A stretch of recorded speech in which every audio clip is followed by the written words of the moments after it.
16 അടക്കം 14 തവണ നെഹ്റു ട്രോഫിയിൽ മുത്തമിടാൻ കഴിഞ്ഞ കാരിച്ചാൽ മിന്നൽ പിണർ പോലെ ജലപ്പരപ്പിലൂടെ ഒഴുകി ചീറിപ്പാഞ്ഞു വരുന്ന കാരിച്ചാലിനെ കാണുമ്പോൾ നടുങ്ങും. ഇത്തവണ കാരിച്ചാലിനെ പായിക്കുന്നത് 14 തവണ നെഹ്റു ട്രോഫിയിൽ മുത്തമിട്ട യുണൈറ്റഡ് ബോട്ട് ക്ലബ്ബ് കൈനകരിയാണ്. യുണൈറ്റഡ് ബോട്ട് ക്ലബിനെ പറ്റി പറയുമ്പോൾ ഒരു വാക്ക് നമുക്ക് ഓർമ്മിക്കേണ്ടി വരും. വലിയ വീട്ടിൽ ആന്റണി എന്ന തൊമ്മിച്ചനെ നമ്മൾ ഓർക്കും. ഈ ജലപ്പരപ്പിൽ നിൽക്കുമ്പോൾ അദ്ദേഹത്തിൻ്റെ സഹോദരൻ കുട്ടപ്പനെ നമ്മൾ ഓർക്കും. ആ രണ്ട് വള്ളംകളി പ്രേമികളും ചതുരന്മാരായ ജലമത്സര നായകന്മാർ രണ്ടുപേരും ഈ കാലഘട്ടത്തിൽ മരണപ്പെട്ടു പോയി. ഈ കൊറോണയുടെ കാലഘട്ടത്തിൽ വള്ളംകുളങ്ങരയും കാരിച്ചാലും കരുവാറ്റ ശ്രീവിനായകനും പായിപ്പാടനും അങ്ങനെ ചീറിപ്പാഞ്ഞ് വന്നുകൊണ്ടിരിക്കുകയാണ്. പായിപ്പാടൻ വള്ളത്തെപ്പറ്റി പറയുമ്പോൾ ധാരാളം പറയാനുണ്ട്. 2002 നീരണിഞ്ഞപ്പോൾ 2005 2006 2007 ഹാട്രിക്ക് നേടിയ പായിപ്പാടൻ 2015 16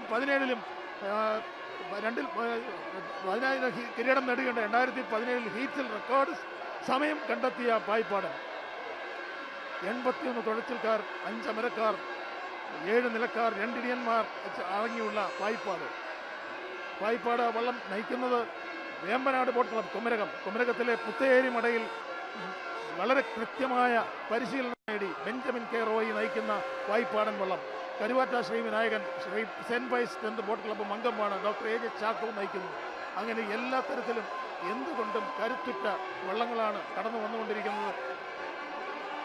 കാരിച്ചാൽ കരുവാറ്റ ശ്രീവിനായകനെ പറ്റി പറഞ്ഞപ്പോൾ തുടർച്ചയായി 4 തവണ web A grade B grade വിഭാഗത്തിൽ ട്രോഫി നേടിയ സെന്റ് പൈസ് ടെൻത്തിൻ്റെ ആ ബോട്ട് ക്ലബ്ബുകാരുടെ കൈക്കരുത്ത്, അവരുടെ പരിശീലന മികവ്, അത് നീരണിഞ്ഞത് 2008 കരുവാറ്റ ശ്രീവിനായകൻ. 2015 പുതുക്കപ്പെട്ടത് വീണ്ടും നീറ്റിലിറക്കി 53.25 കോൽ നീളം.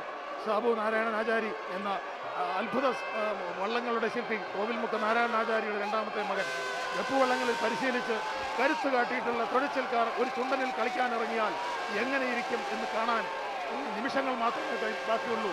4 ചുണ്ടൻ വള്ളങ്ങളും 1 മുതൽ 4 വരെയുള്ള ട്രാക്കിലൂടെ മൂന്നാമത്തെ ഹീറ്റ്സിൽ വടക്ക് നിന്ന് തെക്കോട്ടൊരു പടയോട്ടം നടക്കുകയാണ്. വെടിച്ചില്ലുകൾ ചീറി പാഞ്ഞു വരുന്നത് പോലെ വടക്ക് നിന്ന് കടന്നു വരികയാണ്. 1-ാമത്തെ ട്രാക്കിൽ വെള്ളംകുളങ്ങര, 2-ാമത്തെ ട്രാക്കിൽ കാരിച്ചാൽ, 3-ാമത്തെ ട്രാക്കിൽ കരുവാറ്റ ശ്രീവിനായകൻ, 4-ാമത്തെ ട്രാക്കിൽ പായിപ്പാടൻ. UPC കൈനകരി ഇത്തവണ ഉറപ്പു പറയുകയാണ്, ഞങ്ങളായിരിക്കും മുത്തമിടുക എന്ന്.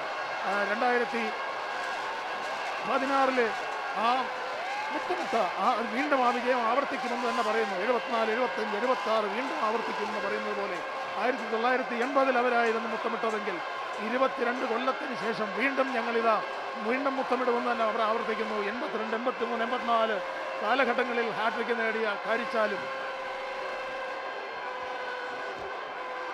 2015, 16, 2005, 2006, 2007 ഹാട്രിക്ക് നേടിയ പായിപ്പാടനും 1988 2002 മുത്തമിടാൻ കഴിഞ്ഞ വെള്ളംകുളങ്ങരയും ഇഞ്ചോടിഞ്ച് പോരാട്ടം നടന്നു വരികയാണ്.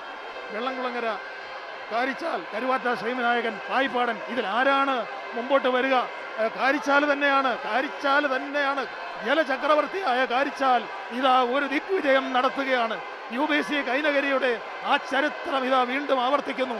14 വർഷം നെഹ്റു ട്രോഫിയിൽ മുത്തമിട്ട യുണൈറ്റഡ് ബോട്ട് ക്ലബിലെ വളരെ നിശ്ചിതമായ വളരെ കൃത്യമായ പരിശീലനം നേടിയുള്ള കൈനകരിയാറ്റിൽ 2 ആഴ്ച മുമ്പ് മുതൽ മിന്നൽ പിണറുകൾ തീർത്ത് ജലപ്പരപ്പിന് തീപിടിപ്പിച്ച കാരിച്ചാൽ ഇതാ കടന്നു വരുന്നു. വള്ളപ്പാടുകൾക്ക് മുന്നിലേക്ക് കടക്കുന്നു എന്ന് തോന്നുന്നു. വിട്ടുകൊടുക്കാതെ പായിപ്പാടനുകൊണ്ട് ഹാട്രിക്കുകളുടെ ചക്രവർത്തി. ഇതാണ് മത്സരം, ഇതാണ് കുട്ടനാട് പ്രതീക്ഷിച്ച മത്സരം. ജലപോരാളികൾ വെള്ളത്തിന് തീപിടിപ്പിച്ചുകൊണ്ടിതാ കാരിച്ചാലിനെ കടത്തിവെട്ടും പായിപ്പാടൻ എന്ന് നമുക്ക് തോന്നുന്നു. അതെ കാരിച്ചാലിനെ കടത്തി. അതെ, പായിപ്പാടൻ ഇതാ മുന്നേറുന്നു. കാരിച്ചാലും പായിപ്പാടനും ഇഞ്ചോടിഞ്ച് പോരാട്ടം. എൻ്റെ മക്കളെ, ഇതാണ് വള്ളംകളി. ഇങ്ങനെയാണ് കുട്ടനാട്ടിലെ മക്കളുടെ ആ ജലപ്പോര്, അവരുടെ കായിക പോര്, ആ നയമ്പിൻ്റെ ആ ശക്തി, ആ 1, 2, 3 അങ്ങനെ നിമിഷ നേരങ്ങളിലൂടെ അവർ ആ വിജയ സോപാനത്തിലേക്ക് എത്തിച്ചേർന്നു. ഒരു ഫോട്ടോ ഫിനിഷ് പോലും വേണ്ടി വരുമെന്ന് തോന്നുന്നു. കാരിച്ചാലാണോ പായിപ്പാടനാണോ എന്ന് അറിയേണ്ടിയിരിക്കും. വെള്ളംകുളങ്ങര വളരെ പിന്നാലെ വരുമ്പോൾ കരുവാറ്റ ശ്രീവിനായകൻ 3-ാമതായി ഫിനിഷ് ചെയ്യുന്നു. അങ്ങനെ ഈ വർഷത്തെ ഏറ്റവും